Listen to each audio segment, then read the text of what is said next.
America द्वारा मुल्ला मुनीर को peace maker बताना उतना ही भद्दा मजाक है जितना कि विधर्मियों को मंदिर का इंचार्ज बना देना या फिर किसी कसाई को किसी वेजिटेरियन सोसाइटी का ब्रांड एम्बेसडर बना देना।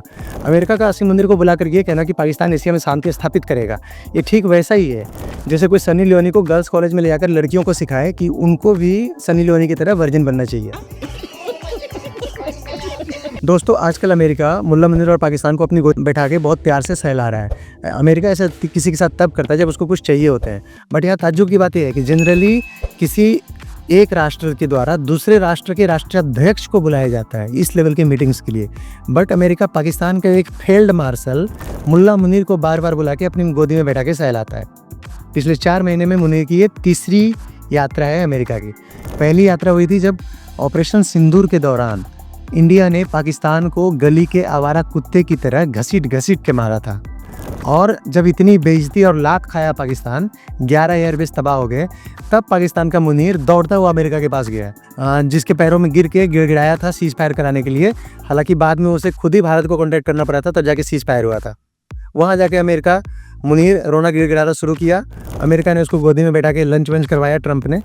एंड उसके बाद ट्रंप ने मोदी को फंसाने की कोशिश करी। जब ट्रंप मोदी को बुला रहा था कि किसी तरह मोदी को बहला फुसला के अमेरिका बुलाया जाए और उसके बाद मुनीर के साथ बैठा के हाथ मिला दिया जाए। मोदी जी जैसे मैच्योर पॉलिटिशियन इसको अच्छे से समझ गए ही नहीं अमेरिका। मोदी का कहना था कि भाग सालो, नहीं जाना है ऐसे केसेस में, और मैं फील्ड मार्शल मुनीर से मिलने थोड़ी नहीं जाऊँगा। मुनीर हो या शहबाज हो, किसी से मिलने नहीं जा रहा था उनको। यहाँ से अमेरिका खिसियाया हुआ है, जिसके बाद अमेरिका भारत के बीच में जो इशूज़ थे वो बढ़ते चले गए दिन प्रतिदिन। और अमेरिका टैरिफ लगाता है, कभी कुछ करता है, कभी बगराम एयरपोर्ट पे कब्जा करने की कोशिश कर रहा है अफगानिस्तान के, ताकि भारत पे नज़र रख सके। तो कभी चटगांव में बांग्लादेश में कब्जा करने की कोशिश कर रहा है और म्यांमार के कुछ एरिया में, ताकि भारत पे नज़र रख सके, भारत को डिस्टर्ब कर सके। मतलब तमाम तरह की ड्रामेबाजी उसके बाद शुरू हुई, ऑपरेशन सिंदूर के बाद, जब पाकिस्तान को बुरी तरह से कुत्तों की तरह धोया था इंडिया ने। तो अब वापस आते हैं। मुनीर पहली बार जो विजिट किया था जून में, उसका टारगेट था किसी तरह भारत के साथ डील कर लेना, मोदी के साथ खड़े होकर फोटो खिंचा हाथ मिला लेना, जो इसका पॉसिबल नहीं हो पाया। दूसरा विजिट मुनीर ने किया अगस्त में, और ये पहला विजिट था अमेरिका की ज़मीन पे किसी फॉरेन कंट्री के किसी फील्ड मार्शल का या किसी भी बंदे का जो अमेरिका की ज़मीन पे जाके भारत और पूरी दुनिया को धमका रहा था, न्यूक्लियर की धमकी दे रहा था, न्यूक्लियर वॉर की। वहाँ जाके मुल्ला मुनीर अमेरिका की ज़मीन से बोल रहा है कि आधी दुनिया को पाकिस्तान ख़त्म कर देगा अगर भारत ने फिर से अटैक किया या भारत ने पाकिस्तान को टेररिज्म फैलाने से रोकने की कोशिश की तो। और ये चीज़ अमेरिका की ज़मीन से बोला है और अमेरिका कुछ नहीं बोला इस पर। मतलब इससे आप समझ सकते हो कि अमेरिका कितना मुनीर को अपनी गोदी में बैठा के घुमाता रहता है, कितना साला रहा है, कितना इनके ऊपर हाथ रखे हुए है। अमेरिका भारत से बुरी तरह से चिढ़ा हुआ है। इसमें मैं बहुत सारा वीडियो पहले भी बना चुका हूँ। और अमेरिका किसी भी तरह से भारत को रोकने की फिराक में, इसके लिए भले ही मुनीर को उसको सब कुछ दे देना पड़े, भले ही टेररिस्ट कंट्री पाकिस्तान को फिर से करोड़ों अरबों डॉलर अमेरिका को सप्लाई करना पड़ेगा, अमेरिका करेगा जस्ट भारत को रोकने के लिए। इसीलिए जब अगस्त में मुनीर अमेरिका की ज़मीन से पे खड़ा होकर के भी ये ऐलान कर दिया कि भारत को न्यूक आउट कर देगा, तब भी अमेरिका ने कुछ नहीं बोला। अब तीसरी यात्रा होती है मुनीर की अभी। फिर मुनीर कुछ इसी तरह के बकवास लेकर के वहाँ पहुँचा हुआ है। बीच में मुनीर एंड कंपनी ने जा करके इन्होंने सऊदी के साथ डील कर ली कि ये लोग, मतलब ऐसे तो बोलने को, सुरक्षा पैक्ट किया है जिसने एक कंट्री पर अटैक दूसरे पे भी माना जाएगा। और सभी जानते हैं कि अगर कभी भी भारत के साथ या किसी कंट्री के साथ पाकिस्तान का युद्ध हुआ, कल को इजराइल ने अगर पाकिस्तान को पेला, सऊदी के आर्मी या सऊदी का कोई भी बंदा दूर दूर तक कहीं नजर नहीं आएगा, ना वो लोग पाकिस्तान को बचाने आएगा। अरे वो लोग खुद अपने आप को नहीं बचा पाता। जब वो लोग हूथियों से नहीं लड़ पा रहा है तो वो बाकी लोगों से, इंडियन से और इजरायली से क्या ही लड़ पाएगा। तो एनीवे, बट पाकिस्तान अपने आप को डिलेमा में रख करके खुश होना पसंद करता है, जैसे इनके क्रिकेटर्स बिहेव कर रहे थे कल परसों। तो ये सब डील ज़्यादा चांस है कि अमेरिका ने करवाया है सऊदी और पाकिस्तान का, ये सब लेकर के भी डिस्कस करने के लिए और भीख मांगने के लिए। और इनका जो क्रिप्टो करेंसी, स्टेबल करेंसी में डील कर रहा है अमेरिका, और ट्रंप एंड फैमिली पाकिस्तान में कंपनी बना रखा है और ये लोग क्रिप्टो करेंसी वगैरह लॉन्च करते रहता है। ये सब डीलिंग्स के लिए मुल्ला मुनीर बेसिकली अमेरिका गया हुआ है। अब सवाल ये उठता है कि यहाँ पे मुल्ला मुनीर एंड पाकिस्तान को बार बार अमेरिका विजिट करके क्या फ़ायदा होने वाला है या हो रहा है। दूसरा सवाल है कि इससे अमेरिका को क्या फ़ायदा हो रहा है, और फाइनली हमें भारत को कितना सतर्क रहने की ज़रूरत है। तो इन 3 पॉइंट्स को मैं ब्रीफ में कवर करूँगा। सबसे पहले तो हम ये समझते हैं कि इससे मुल्ला मुनीर और पाकिस्तान को क्या फ़ायदा हो रहा है। तो इनको तो वही भयंकर फ़ायदा हो रहा है, क्योंकि मुल्ला मुनीर और पाकिस्तान, ये लोग बर्बाद हो चुके हैं। ऑपरेशन सिंदूर के बाद से नंगे हो चुके हैं। पहले थोड़ी बहुत इनकी इज्जत थी इस्लामिक कंट्रीज़ में, उनको लगता था इनके पास न्यूक्लियर बॉम्ब है, उनको लगता था कि कल को कुछ हुआ तो ये लोग हमारी मदद कर सकते हैं, पाकिस्तानीज। और ऑपरेशन सिंदूर के बाद उनको लग रहा है कि ये लोग किसी काम के नहीं है, ये लोग 2 कौड़ी के नल्ले हैं, जब इनको जो चाहे आके पीट के चला जाता है। चाइना इनको कुत्ते के बराबर भी भाव नहीं देता। इंडिया आया, घर में घुस के जम के मारा। जितने टेररिस्ट इन्होंने पाल रखे थे ऑपरेशन सिंदूर के दौरान इंडिया ने सबको फैमिली सहित उड़ा दिया। उसके अलावा इनके जो आर्मी फंडेड बहुत सारे बेसेस थे जहाँ से टेररिस्ट को लोग ट्रेनिंग वगैरह देते थे, इंडिया ने वो सारे 9, 10, 11 एयरबेस भी उड़ा दिए। इनके ढेर सारे एयरक्राफ्ट उड़ा दिए, इनका डिफेंस सिस्टम को तबाह कर दिया मिनटों में। कुछ ही मिनट में इनका सारा कुछ पंगु बना दिया इंडिया ने। ये सब होने से ये नंगे हो चुके हैं पूरी दुनिया के सामने में।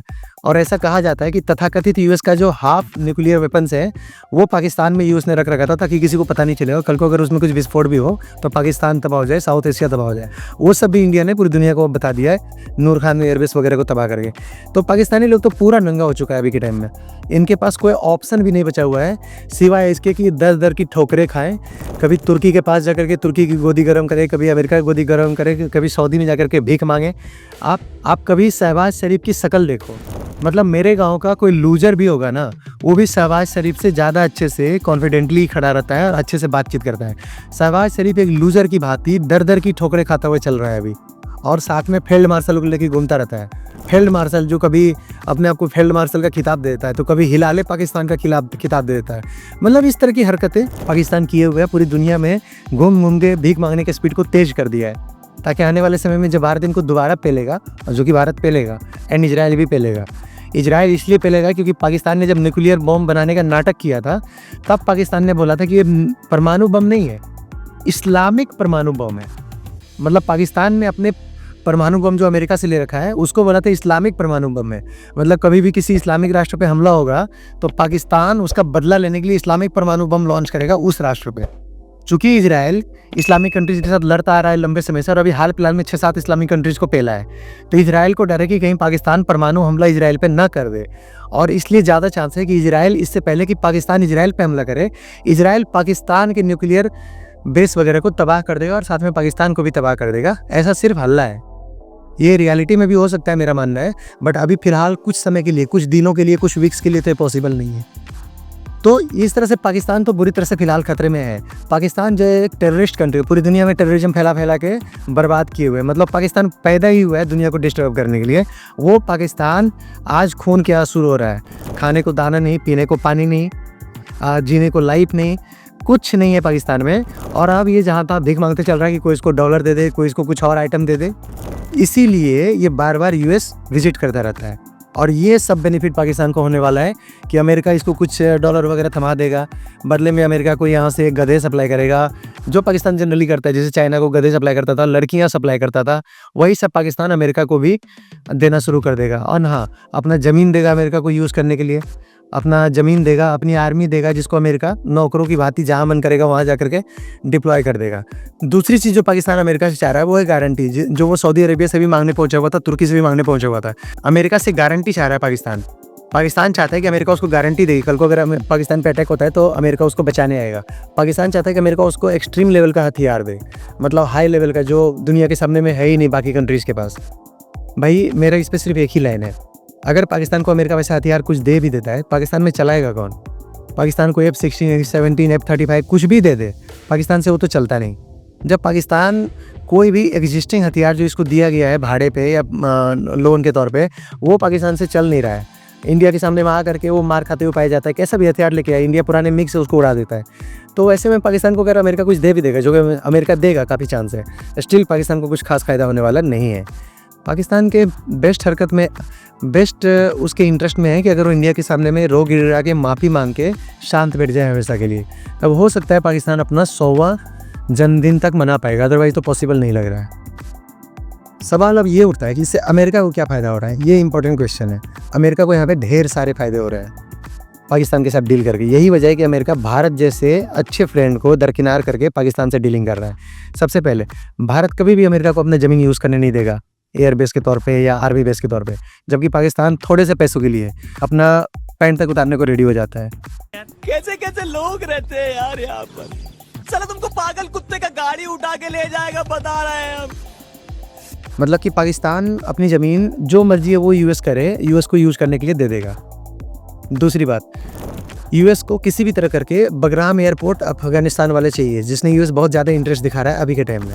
अब इंडिया इसमें यूएस की कोई हेल्प नहीं करेगा, जबकि पाकिस्तान अपनी पूरी आर्मी लगा देगा अफगानिस्तान से लड़ने के लिए। अगर आज अमेरिका बोल देगा कि उसको बगराम में एयरबेस चाहिए और उसको अफगानिस्तान से युद्ध करना है, इसलिए अमेरिका पाकिस्तान को ज़्यादा तवज्जो दे रहा है और सिर पे चढ़ा के बैठाए हुए है, ताकि पाकिस्तान को यूज कर सके बगराम एयरबेस लेने के लिए, पाकिस्तान को यूज कर सके बेल्ट एंड रोड इनिशिएटिव जो चाइना का है उसको डिस्टर्ब करने के लिए, पाकिस्तान को थोड़े से पैसे चटा करके पाकिस्तान को यूज कर सके इंडिया को डिस्टर्ब करने के लिए, पाकिस्तान को यूज कर सके मिडिल ईस्ट, सेंट्रल एशिया और साउथ एशिया पे नज़र रखने के लिए। मतलब इस तरह से यूएस को यहाँ पे भारी बेनिफिट होता हुआ नज़र आ रहा है, क्योंकि पाकिस्तान अपने आप को यूज होने देता है। पाकिस्तान तो चाहता है, पाकिस्तान गिड़गिड़ा रहा है कि कोई आओ और मुझे यूज करो। मतलब पाकिस्तान का कहना है कि आओ और मुझे यूज करो। पाकिस्तान वो फालतू वेश्या की तरह है। एनीवे, इसके अलावा ट्रम्प को यहाँ पे डायरेक्ट बेनिफिट हो रहा है। ट्रम्प और उसकी फैमिली ने, ट्रम्प के दो लाल ने मिलके एक कंपनी खोली है और उस कंपनी का नाम है WLF, वर्ल्ड लिबर्टी फाइनेंशियल, जिसमें इन्होंने लगभग $550 मिलियन का फंडिंग भी उठाया था। इसकी वैल्यूएशन भी करा दी थी $5-6 बिलियन की। ये ट्रम्प बेसिकली बिजनेसमैन है, प्रेसिडेंट रहते हुए भी वो किसी तरह से चला हुआ, जैसे उसने अपना एक सोशल मीडिया खोल रखा है जिसकी वैल्यूएशन $बिलियन में करा रखी है, ताकि कल को रिटायर हो जाए तो उसके पास $150 बिलियन एक्स्ट्रा रहे। इस सब में ट्रम्प लगा हुआ है। इसी क्रम में ट्रम्प ने पाकिस्तान के साथ भी डील कर लिया। वहाँ पर एक वर्ल्ड लिबर्टी फाइनेंशियल पाकिस्तान के साथ एक कंपनी वहाँ पर ओपन कर ली है, जिसमें पाकिस्तान को भी हिस्सा दिया है। 60% इसका शेयर ट्रम्प फैमिली के पास है।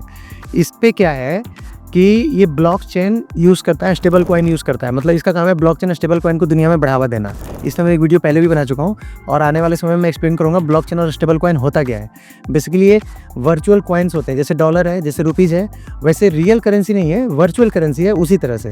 मतलब इसको आप कहीं से कैसे भी यूज़ कर सकते हो और एक दूसरे कंट्री के साथ डीलिंग्स में आप इस्तेमाल कर सकते हो। हालांकि इसमें फॉर्जरी होने के चांसेस बहुत ज़्यादा रहते हैं, इसी वजह से कभी भी एक सिक्योर्ड सिस्टम नहीं बन पाएगा।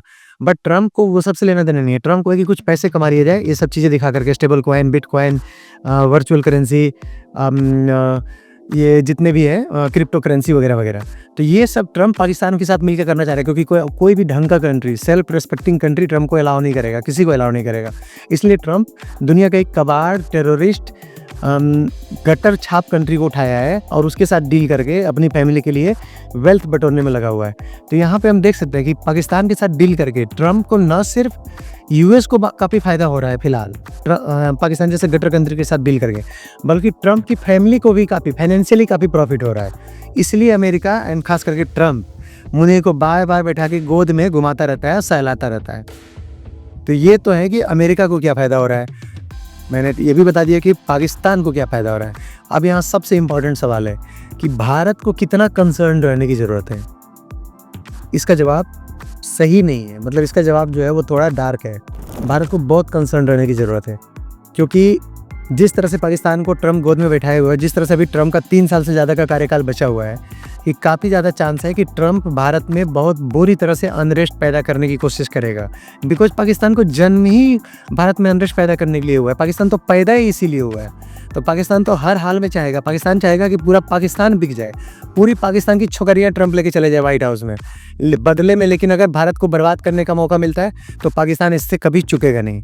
पाकिस्तान के सारे लोग रंडवा होना पसंद करेंगे, लेकिन अगर उसके बदले में उनको भारत को तबाह करने का मौका मिलता है तो पीछे नहीं हटेंगे। तो ये तो है पाकिस्तान की हैसियत, ये तो है पाकिस्तान की नीचता, और ये बात यूएस समझता है। इसीलिए यूएस पाकिस्तान को सहला रहा है, पाकिस्तान को कुछ थोड़ा बहुत चटा देगा और बदले में यूएस अपना बेनिफिट ले लेगा। और चूंकि पाकिस्तान को चटाने का मतलब 2 चीज़ें हैं, एक तो पाकिस्तान को फाइनेंशियल हेल्प चाहिए होंगे जो यूएस बहुत अच्छे से कर देगा डॉलर दे करके। दूसरा, पाकिस्तान को चाहिए कि इंडिया को तबाह करना है, मतलब इंडिया में बर्बादी लानी है। क्योंकि पाकिस्तान अपने बलबूते इंडिया में कोई बर्बादी नहीं ला सकता है। ये मुल्ला मुनीर के औकात से बाहर की बात है, और शहबाज शरीफ है, जो भी शरीफ आए पाकिस्तान में। तो पाकिस्तान चाहेगा कि यूएस ऐसा कुछ करे, जिसमें यूएस लगा भी हुआ है। यूएस यही सब उलझुल चीज़ें लगा रहा था। जैसे अभी हाल फिलहाल में न्यूज़ आया था कि यूएस जेलेंस्की को मरवाने की कोशिश कर रहा था, और अभी कुछ दिन पहले ये चल रहा है कि यूएस भारत में किसी तरह से सत्ता परिवर्तन कराना चाह रहा है, और अगर नहीं करवा पाया तो ऐसा माना जा रहा है कि मोदी को मरवाने की भी कोशिश कर सकता है। तो यही सब चीज़ों में यूएस पाकिस्तान की हेल्प कर सकता है और करेगा भी। तो यहाँ पे भारत को काफ़ी ज़्यादा सतर्क करने की ज़रूरत है। एंड नो डाउट अगर यूएस पाकिस्तान को यूज़ करके अफगानिस्तान वगैरह पे फिर से कब्जा कर लेता है, स्पेशली बगराम एयरपोर्ट वगैरह पे, तो उससे भी इंडिया को काफ़ी नुकसान हो जाएगा। अफगानिस्तान में भी इसका $3-4 बिलियन जो इंडिया ने लगाया वो डूब जाएगा। उसके अलावा वो अमेरिका बगराम को यूज़ करके, पाकिस्तान को यूज़ करके भारत पे सर्वेलेंस भी अपना बढ़ा सकता है, अरेबियन सी को बुरी तरह से डिस्टर्ब कर सकता है। तो भारत को यहाँ काफ़ी ज़्यादा सतर्क रहने की ज़रूरत है, जो कि भारत ऑलरेडी है। और ऑब्वियस सी बात है कि मोदी जी एंड कंपनी जो है वो इस पर बुरी तरह से नज़र रखे हुए हैं और नज़र रखे हुए होंगे।